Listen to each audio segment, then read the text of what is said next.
He crashed into her fortress champion. Now she'll obliterate anything for his devotion. The screech of rending hull was the last thing Rowan remembered before darkness swallowed him whole. When he woke, it was to the acrid sting of smoke and the weight of sand against his skin. His head throbbed, each breath a dry rasp, lungs burning with the memory of fire. Disoriented, he pushed himself upright, blinking at a world washed in shades of rust and shadow. The horizon was a shattered skeleton behind him, its twisted metal ribs jutting from the sand, flames licking along the ruins. Bodies, some human, most not, were strewn amid the debris, still and silent.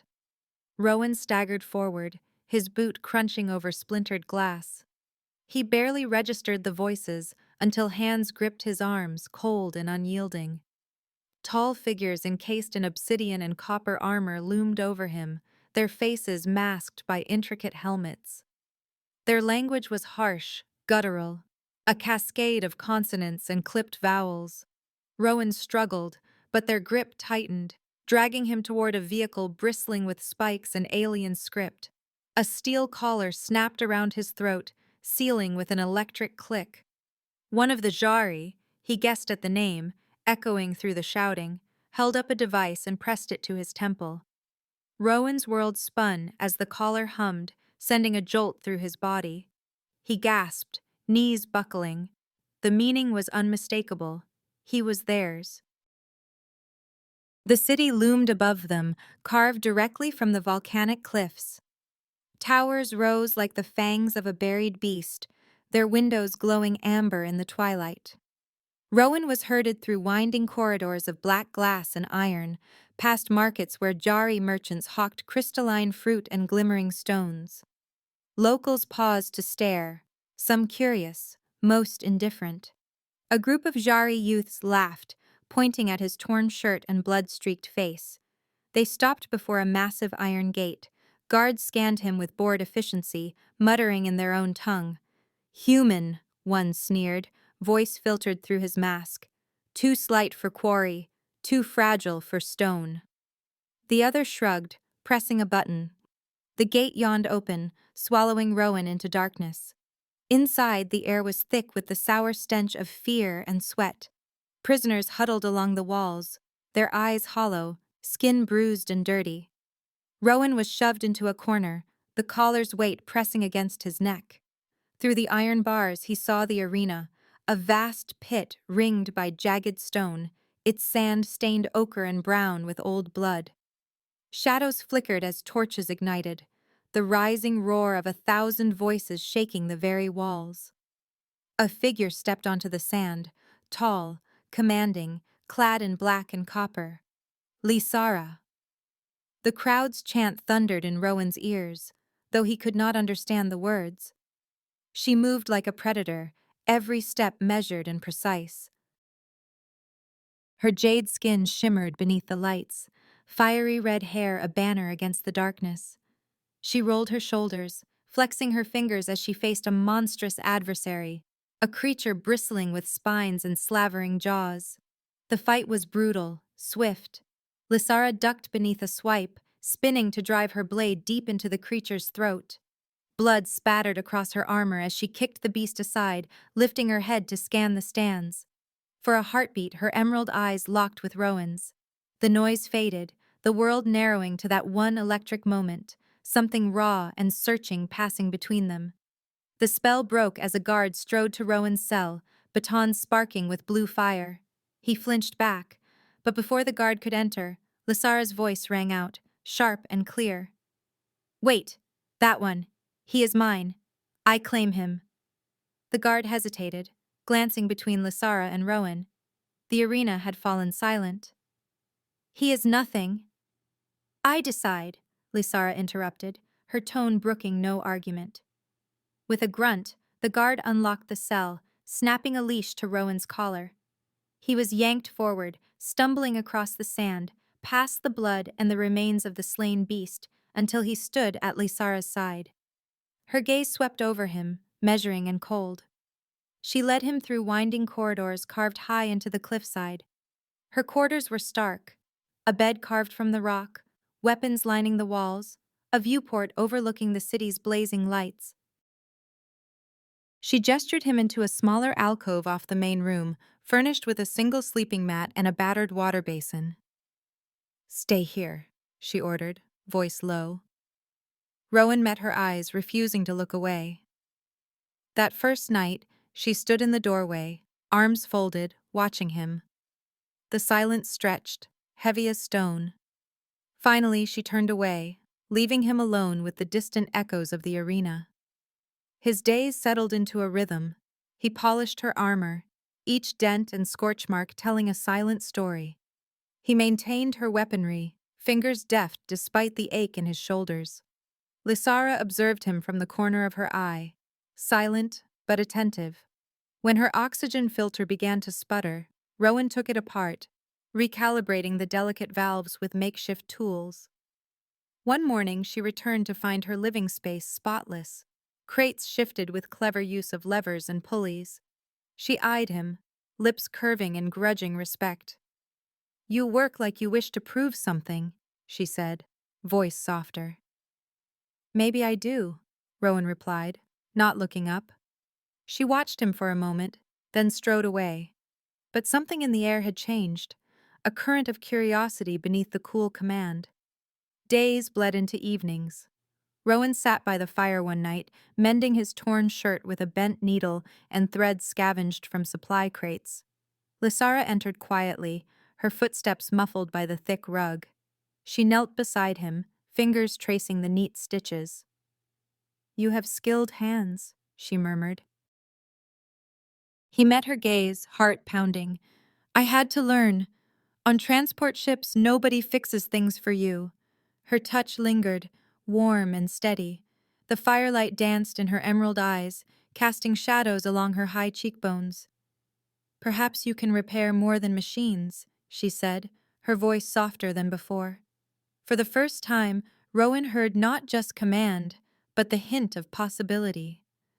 The space between them seemed to crackle with something new, fragile and dangerous. The fortress grew tense. Since Rowan's arrival in Lysara's quarters, the air in the basalt halls had thickened with suspicion and rivalry. Whispers trailed him through the shadowed corridors, and every Jari he passed measured him with narrowed eyes. But none glared more than Draxon, the champion's bitter rival, a mountain of muscle draped in tarnished armor, his voice always a venomous growl. One afternoon in the mess hall, where the smell of spiced rations mingled with hot metal and sweat, Draxon's patience snapped. Rowan sat with his back straight, quietly repairing Lysara's gauntlet at the edge of a long stone table. Lysara herself sat nearby, her gaze fixed on a flickering datapad. The usual clamor faded as Draxon stomped over, slamming his fist on the table. "Your pet looks weak, champion," Draxon sneered, his copper eyes glinting beneath a shock of coal-black hair. "Maybe the pit would suit him. Let him face a glass maw. Let's see if he dies as quietly as he lives." The hall stilled. The hall. Utensils paused mid-air. Even the youngest recruit stopped chewing. Lysara's eyes flicked up, icy and dangerous. "He will be ready by dusk," she replied, her words slicing the silence. Draxon grinned, teeth sharp. "I'll look forward to the spectacle." He strode away, laughter echoing in his wake. Rowan's jaw tightened.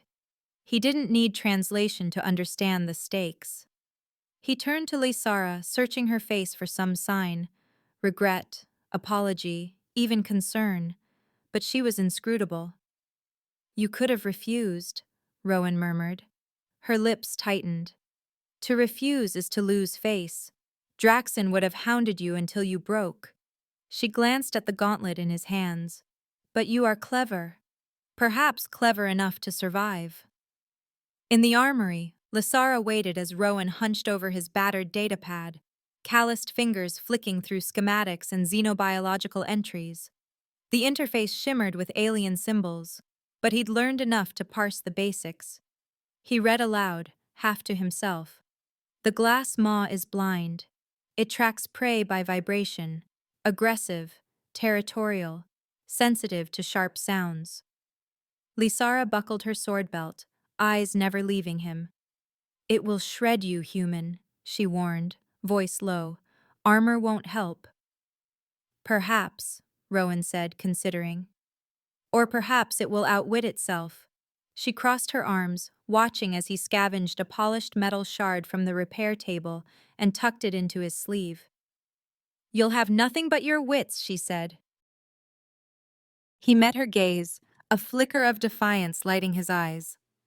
"That's all I ever had." They walked the long corridor to the arena, Lysara striding ahead, Rowan trailing with measured steps.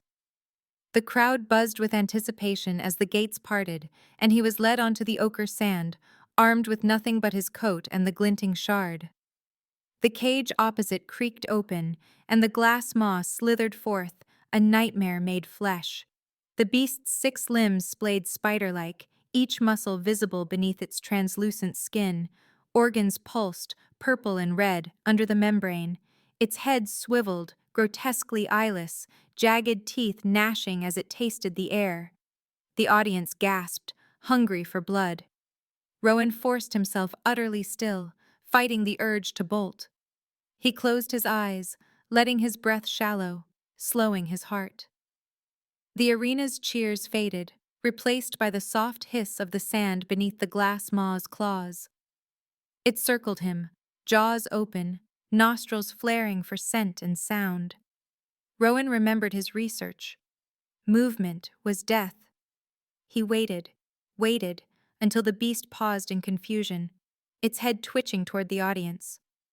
With infinite care, Rowan slid the metal shard from his sleeve and scraped it against the stone, creating a piercing screech. The creature lunged, not at Rowan but at the sound. He tossed his coat to the left, the fabric whispering across the sand. The glass maw whipped toward it, striking with terrifying speed, jaws snapping empty air. Seizing the chance, Rowan darted to the beast's flank, scraping the metal again, this time by the open gate of its cage. The monster, enraged, hurled itself at the noise, half inside the cage before it realized the trick. Rowan sprang forward, slamming the gate and jamming the metal shard into the latch. The mechanism seized, locking the creature inside. It thrashed and howled, but the cage held. A stunned hush fell over the arena. Then a roar. Part disbelief, part reluctant admiration. From the stands, Lysara stood motionless, her breath caught. She watched as Rowan, chest heaving, dusted blood from his brow and met her gaze. Something in her chest twisted. Respect, yes, but also pride. And something deeper she dared not name. That night, Lysara found Rowan sitting on the sleeping mat, examining a gash on his arm. She entered quietly, carrying a medkit, and knelt beside him. "Hold still," she said, her tone softer than he'd ever heard it. She pressed a cloth to the wound, her touch lingering just a moment longer than necessary. He winced, but didn't pull away. "It's nothing," he muttered. "You fight with your mind," she said, dabbing antiseptic along the cut. Her fingers trembled almost imperceptibly. He tried to smile. "It's all I have." She looked up, their faces inches apart. Her breath mingled with his, warm and unguarded. "Perhaps it is enough." For a heartbeat, it seemed the walls around them melted. The air grew thick with words unspoken, desire and fear intertwining. A sudden knock shattered the moment. Lysara straightened, her mask slipping back into place, but as she left, her hand brushed his shoulder, gentle, almost tender. Elsewhere in the fortress, Draxon simmered. Surrounded by his loyalists in a torch-lit alcove, he slammed his fist on the table, rattling cups. "She's blinded by that off-worlder," he spat. "He's a threat to our honor, and to my claim. We move tonight. The tunnels. I want no witnesses." Lysara's next assignment came at midnight, patrol the undercity tunnels, where old lava veins snaked beneath the city. She donned her armor in silence. Rowan, ever watchful, caught the tension in her jaw. "Let me come," he said quietly. "It's dangerous," she replied, checking her blade. I know, but I see things you don't. She hesitated, then nodded. Together, they slipped into the labyrinthine dark, footsteps echoing off volcanic stone. Rowan's instincts prickled with unease. Shadows moved where there should be none, the silence too complete. Halfway through a narrow corridor, a whisper of movement made Rowan stiffen. Without thinking, he shoved Lysara aside as a spear shot from the gloom, embedding in the wall where she'd stood. Armed figures surged from the shadows, Draxon and his men, blades gleaming. Draxon barked. End of the line, Lysara. The pit should have claimed your pet. I'll finish what you started. Lysara whirled, sword flashing, but a weighted net whistled through the air and slammed her to the ground, pinning her limbs. Draxon advanced on Rowan, blade drawn, eyes wild with triumph. Panic and desperation surged in Rowan's veins. Something inside him, something strange and potent, snapped free. He felt the jagged edges of Draxon's mind, rage, jealousy, secret terror. Images assaulted him, Draxon alone in the dark, haunted by failure, his father's voice calling him weak. Rowan seized those fears, magnified them, and hurled them back. Draxon staggered, face contorting in horror as nightmares clawed at his mind. His loyalists dropped their weapons, eyes wide, screaming as invisible horrors overwhelmed them. One by one they collapsed, twitching, minds shattered. The net loosened. Lysara tore free, dispatching the last of the stunned attackers with swift, efficient blows. She rushed to Rowan, who sagged against the wall, blood trickling from his nose, his eyes dazed. Lysara fell to her knees beside him, cupping his face in both hands. Her gaze burned, not with revulsion, but with awe and something far fiercer. Rowan, she breathed, her voice breaking. He tried to speak, but she silenced him with her lips, fierce and urgent. In that moment the world fell away, their pasts, their captors, their wounds. She kissed him, claiming him not as property, but as something far more. Draxon fled through the torchlit halls, shoving aside sentries and servants as he stormed toward the council chamber. His armor rattled, each step fueled by terror and rage. Bursting through the carved obsidian doors, he dropped to one knee before the council, a semicircle of ancient Jari, their skin marked with silver glyphs, eyes cold and unyielding. "Counselors!" Draxon's voice cracked. "There is a mindbender among us, a human. Rowan is a breaker of minds, a forbidden abomination. He must be purged before he brings ruin upon us all." The council leader, High Elder Karash, leaned forward, his face a map of scars and wisdom. "These are grave words, Draxon. The old laws do not forgive such trespass." "I speak truth," Draxon insisted, trembling. "Champion Lysara has harbored him, protected him, while he twists the minds of our own." A murmur rippled through the elders. One raised a skeletal hand. "Bring them forth." Guards appeared at Lysara's quarters, spears gleaming, but found her waiting by the door, Rowan beside her. For the first time, the collar was gone from Rowan's throat, and no chains bound his wrists. Lysara's head was high, her stride proud. Rowan's steps matched hers, unbowed, resolute. Inside the council chamber, all eyes turned to them. Lysara bowed her head, but only briefly. Rowan felt the weight of centuries pressing down, but he held her gaze, drawing courage from the warmth in her eyes. High Elder Korash spoke, voice echoing in the domed chamber. "Champion Lysara, you stand accused of harboring a mindbender, one whose very existence is anathema to our kind." Draxon surged forward, voice quivering with righteous fury. "He is dangerous. I saw him. He broke the minds of loyal Jari. He is sorcery made flesh." Lysara stepped between Rowan and the council, her presence a living shield. "Draxon lies," she said, her voice ringing with defiance. "He and his men ambushed us in the tunnels, seeking my death and Rowan's. My captive defended us, his methods unconventional, but born of necessity. He shattered them, Draxen spat. Turned their fears against them. No Jari should suffer such a fate. Lysara's eyes flashed emerald fire. You saw cowards undone by courage, nothing more. The council fell silent, tension stretching thin as a blade. The eldest among them, skin the color of old stone, spoke. The mind-bender myth is ancient, Lysara. The terror it brings is not easily cast aside. Would you risk our people's safety for this off-worlder? Rowan felt every eye on him, suspicion and fear coiling like smoke. He squared his shoulders. I never asked for this power, he said quietly, but I will not apologize for surviving. High Elder Karash raised his staff. Old law is clear. Mind-benders must be purified. Surrender the human. He will be given over to cleansing, his soul freed from corruption. Lysara glanced at Rowan, searching his face. He nodded, subtle, trusting her with everything. She laughed, a sound sharp as shattered glass, dangerous and wild. You would have me surrender my heart? Her hand flashed, drawing a dagger. She sliced her palm, crimson spilling across copper-green skin.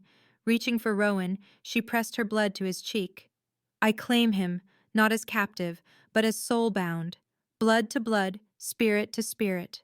The council gasped as one. The sacred rite had not been invoked in generations. Draxen lunged forward.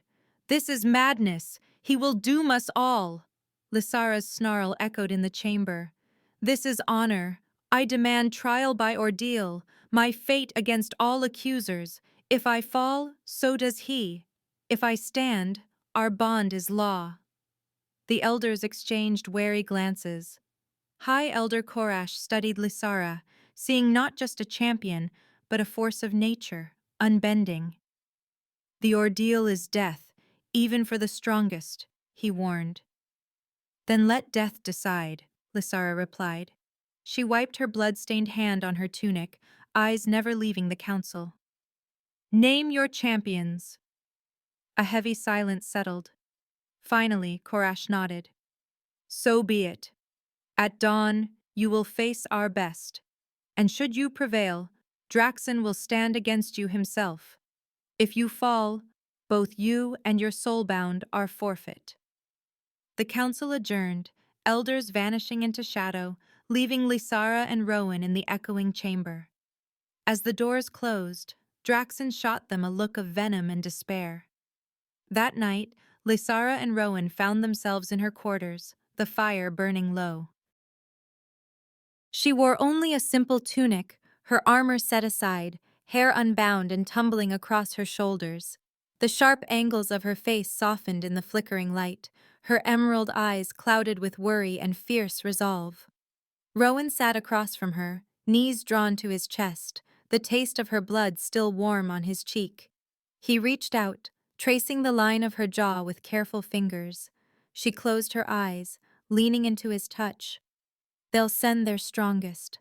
I may not return. He let his palm rest against her cheek, thumb brushing away a streak of blood. Nothing is impossible, not for us. She smiled, a flicker of hope in the gloom. You are either the bravest soul I've met, or the most foolish. Both, probably, he replied, voice gentle. She took his hand, turning it over, tracing the calluses and scars with her thumb. I thought I understood honor. Then you showed me what it means to fight for more than pride. He squeezed her hand. You taught me to believe I could survive, and now I want more than survival. Their minds brushed, tentative at first, a thread of thought, a flicker of memory. Rowan opened himself to her, showing flashes of his childhood on wind-blown colony ships, the endless ache of loss, the longing for connection. In return, Lysara shared the sting of exile, the pressure of expectations, the loneliness that no victory in the arena could heal. The silence between them was charged, alive with possibility. She leaned forward, pressing her forehead to his, her breath trembling against his lips. If I fall, she began. He silenced her with a kiss, fierce and tender. Then I'll follow you, wherever you go. She laughed softly, a sound full of wonder and sadness. You are a fool, Rowan. He grinned, brushing her hair back. Your fool. Their minds touched again, this time deeper. Memories blended, fear, hope, defiance, longing. In that moment, they were more than captive and champion, more than human and Jari. They were soul-bound, blood to blood, spirit to spirit, ready to face whatever dawn would bring, together. Dawn bled gold and crimson across the jagged cliffs of Jaros, spilling light into the arena where 1,000 voices trembled with anticipation. Every tier was packed, the crowd a river of jade and obsidian, council banners fluttering as the ancient drums thundered. The sand, stained with yesterday's blood, glittered beneath the rising sun. Lysara strode onto the field, blade gleaming in her hand, armor black streaked with copper, hair bound in a warrior's braid. Her face was carved from determination. The world narrowed to the circle of ochre sand, the council looming high above, and Rowan among the stands, his eyes locked on hers, silent promise shimmering across the space between. In the shadow of the council dais, the Blood Guard assembled. 3 of the council's most formidable champions, legends in their own right. They advanced in a seamless triangle, their movements measured, weapons drawn, a double-headed axe, a chain blade, a shimmering pike. Rowan's mind sharpened, his breath steadying. Their link pulsed to life, a golden thread invisible to all but them. He mapped the fight, analyzing patterns, feeling the rhythm of the Blood Guard's approach. Left, high strike in 3 seconds, Rowan murmured across their psychic bond. Lysara shifted, fainting right as the first Blood Guard lunged. A heartbeat later, she spun left, scooping up a handful of sand. She flung it into her attacker's face, blinding him. The crowd gasped. Her blade flashed, catching the glint of sun as she ducked under a wide swing and drove her fist into the guard's solar plexus. Chain blade coming behind. Duck, then sweep his leg, Rowan sent. She felt his cue as certainty in her blood. As the chain blade whipped toward her, she dropped low, the links hissing overhead. With a sweep of her leg, she knocked the wielder off balance, then pivoted, using the pike guard's momentary distraction to drive her blade between the armor plates at the knee. Rowan's voice guided her, cool and clear. Angle left. His reach is longer, but slow. Wait for his hesitation, then close. Lysara circled, eyes locked on the pike's tip. The guard struck, but she sidestepped, letting the weapon sink into the sand. She twisted behind him, slamming her elbow into the side of his head, dropping him. The last Blood Guard, blinded and desperate, swung wild. Lysara ducked, rolled beneath his guard, and came up behind him. Her arms snaked around his throat, and with a precise twist, she dropped him into the sand. One by one, the council's finest fell, their famed unity shattered by the seamless choreography between Lysara's instincts and Rowan's silent tactics. The crowd watched in awed silence, only breaking when Lysara rose, victorious, her blade dripping with sweat and triumph. Above, Rowan stood breathless, heart pounding as he sent her a pulse of pride and fierce love. Lysara's emerald eyes found him instantly. The warmth of his emotions surged through their link, filling her with new strength. The next gate thundered open. Draxon entered, encased in thick, ornate armor, blade brutal and crude, rage radiating from every step. His eyes, wild and haunted, locked on Lysara. He stalked forward, lips pulled back in a snarl. "Rowan, I need you," Lysara whispered in her mind. Rowan's focus narrowed to Draxon's every movement. He remembered the old wound, the limp Draxon hid, the way he always compensated for his weakness. "He fears the left," Rowan sent. "He always overcompensates right. Guard low after his wide swing." The drums pounded. Draxon roared, charging like a beast unleashed. His blade swept in a vicious arc. Lysara dodged left, feinted, and watched as Draxon's body twisted too far, exposing his side. She struck, her blade slashing under his guard. Enraged, Draxon whirled, swinging in a frenzy, each attack wider and more desperate. Lysara's feet danced over the sand, guided by Rowan's calm instructions. He's losing control. Let him overcommit, then take his leg. Draxon lunged, blade coming down in a two-handed chop. Lysara slipped aside, swept her leg behind his, and sent him crashing to the ground. His armor thudded against the sand, breath exploding from his lungs. She stood over him, blade poised, voice ringing out across the stunned arena. "You are no champion. You are a coward, and your reign ends now." Draxon glared up, defiant and afraid. Lysara's blade flashed. The crowd held its breath as she struck, ending his challenge with a single clean motion. For a heartbeat, all was still. Then the arena exploded in cheers. Warriors, servants, and even counselors rose to their feet, the old banners waving wildly as the roar surged like a storm. Lysara turned, blood and sweat streaking her face, and raised her blade to the council's dais. Her voice, clear as a bell, cut through the din. "The old ways are finished. Rule by fear ends today. We will lead with strength and vision, with ingenuity.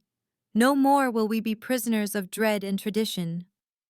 For a moment the council was frozen, ancient eyes measuring her. But below, the younger warriors erupted in celebration, voices rising in a chorus that drowned out the council's silence. Rowan watched Lysara, pride swelling in his chest, as the crowd surged forward, the first threads of a new era woven in the blood and brilliance of the dawn. Afterward, calm returned. The city's fevered pulse eased as the echoes of battle faded, replaced by a wary, watchful peace. In Lysara's quarters, once fortress, now sanctuary, Rowan knelt beside her, cleaning a shallow wound along her forearm. The adrenaline had long since bled away, leaving only the hum of quiet intimacy and the scent of clean bandages mingling with the faint tang of iron. He dabbed gently at the cut, his touch practiced, almost tender. Lysara watched him, her body relaxed but her eyes intent, searching his face for traces of fear or regret. There was none. The old dynamic, champion and captive, the unyielding and the helpless, had vanished, replaced by something deeper. Equals now, partners shaped by fire and pain. "You're quiet, little technician," she said, her voice low and teasing, though the edge was gone. She flexed her hand, the coppery skin of her arm gleaming where he'd wiped away the blood. Rowan glanced up, a faint smile tugging at his lips. Just thinking how a gift can terrify a whole world. She cupped his face in her palm, calloused fingers surprisingly gentle against his cheek. "With you, I am whole." Her words held no bravado, only truth. He closed his eyes, leaning into her touch, letting the walls between them dissolve. Their minds brushed, a soft mingling of thought and feeling, relief, gratitude, exhaustion, and the fierce pulse of love that had been forged in adversity. Lysara's confidence, once a shield against loneliness, now flowed into Rowan, reinforcing his own battered hope. He had crashed into her world, an unwelcome interloper, and together they had remade it, first for themselves, now for all. They stood at the window, Lysara's arm draped over his shoulders, Rowan's fingers laced with hers. The city sprawled below, volcanic stone and copper spires glowing in the dusk. Smoke from 1,000 hearths curled skyward, and the distant roar of the crowd had faded to murmurs of curiosity and cautious optimism. Jari society shifted beneath them. The old council, weakened by defeat, yielded ground to Lysara's vision. Strength no longer wielded for fear, but guided by wisdom, by a new willingness to see possibility in the unexpected. Rowan's quiet insight became a cornerstone, his perspective a spark for reforms Lysara had once only dreamed of. In the training yards, Warriors sparred with strategy as well as brute force. Lysara herself demonstrated, weaving Rowan's tactical advice into each drill. Anticipate your enemy's thought as well as his blade, she called, parrying a younger fighter's thrust and nodding as the lesson landed. Later, Rowan worked beside her, showing recruits how a well-placed lever could shift a burden more easily than raw muscle. Brains over brawn, he joked, earning a chorus of skeptical laughter. Yet slowly, even the most stubborn began to see the value in his methods. Captives, once resigned to hard labor or the arena, were reassigned according to their skills. A wiry human woman became chief engineer of the city's aqueducts. A wounded Jari veteran, long ignored, taught strategy to a new generation of fighters. The old ways faded, replaced by something more resilient, a society that honored not just power, but ingenuity, compassion, and unity. One night by the fire's glow, Lysara knelt beside Rowan, tracing the scars along his forearm with the tip of her finger. Her eyes, once fierce and guarded, were soft, vulnerable. "You fought for me," she whispered, voice trembling with memory. Rowan caught her hand, pressing her palm to his lips. "I'd do it again," he murmured, meaning every word. She smiled, leaning into him. He kissed her brow, his arms wrapping around her as she closed her eyes, breathing in the warmth of his presence. Their bond was undeniable, a psychic thread woven tight with devotion, trust, and something deeper than either had ever known. They sat in silence, letting the world slip away. Through their link, memories mingled, Lysara's long years of isolation, Rowan's restless search for belonging, their shared moments of defiance and hope. Each thought echoed with relief, unity, and the promise of a future remade by their love. In the weeks that followed, Lysara's reforms rippled outward. The council, its authority shaken, reluctantly accepted her as the city's voice and conscience. She led not with fear, but with vision. Under her and Rowan's guidance, the city thrived, conflict giving way to collaboration, old rivalries dissolving in the heat of shared ambition. Together, Lysara and Rowan walked the city's highest terraces, pausing to listen to the new songs rising from the squares below. They welcomed delegations from outlying clans, Rowan translating when needed, his insights bridging worlds. Sometimes at night, they returned to their quarters exhausted, but always side by side. One evening, Rowan found Lysara gazing at the stars from the window, her silhouette outlined in moonlight. He came up behind her, wrapping his arms around her waist. "Does it ever feel real?" he whispered, pressing his lips to her shoulder. She covered his hands with hers. "Every time I look at you, every time I see our people choosing something better." He rested his chin on her head. "You made them believe." She turned in his arms, cupping his jaw. "No, we did. I was strong alone, but you made me wise. You gave me hope." They kissed, slow and certain, and their thoughts merged, a swirl of memory and anticipation. In that moment, they were more than champion and outsider, more than soul-bound. They were the future, two lives, two worlds, bound together and leading as one. In the end, Lysara and Rowan's love became legend, a foundation for a new era where strength and wisdom, tradition and transformation walked hand in hand through the dawn. Their rule was not unchallenged. Dissent simmered beneath the surface, old guard counselors exchanging grim looks in shadowed halls, whispers curling through the markets and gathering places. Yet none dared confront Lysara after the ordeal. The memory of her victory, blade bright in the morning sun, and Rowan's quiet, unnerving power kept even the boldest critics at bay. Respect and uncertainty twined through Jaros, marking the dawn of a new era. Lysara and Rowan set about remaking the city, their partnership a living symbol of transformation. The arena, once a pit of fear and spectacle, became a crucible of skill and intellect. Where roars of bloodlust had reigned, Now cheers rose for cunning maneuvers and feats of teamwork. Tournaments featured contests of engineering, strategy, and wit as much as combat. Rowan, ever the outsider turned insider, introduced competitions in logic and invention, challenging warriors to build as well as break. The fortress, once silent but for the clatter of arms, echoed with laughter and heated debate. Jari and human voices mingled, arguing tactics, recounting victories, and sharing dreams. Rowan's knack for connection bridged the gaps, his gentle wit disarming the wary, his perspective shaking loose ancient prejudices. In the midst of all this, romantic moments were their refuge.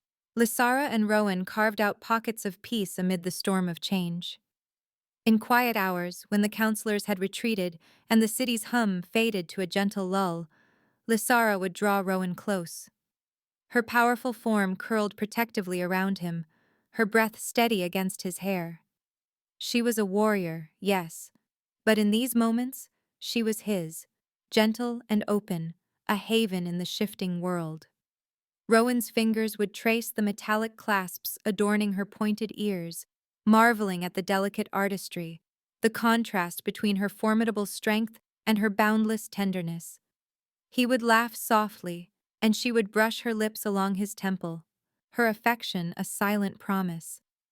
Through their psychic bond, they shared not only words but dreams, visions of what Jaros might become, hopes for peace, flashes of memory and longing that knit their hearts even closer. They were inseparable, their minds and souls a single tapestry. When Rowan's doubts surfaced, whispered fears that he was still an outsider, that his presence would one day be resented, Lysara's certainty enfolded him. "You are mine," she would say, voice fierce and loving. "This world is ours to shape." Reform was slow, but relentless. Rowan's presence at Lysara's side sent a message none could ignore. The old guard, sullen and watchful, found their influence waning as the younger generation embraced change. The council became a forum for open debate, Lysara presiding with Rowan offering counsel, his ideas sparking new traditions, his perspective urging the Jari to look beyond their borders for the first time in generations.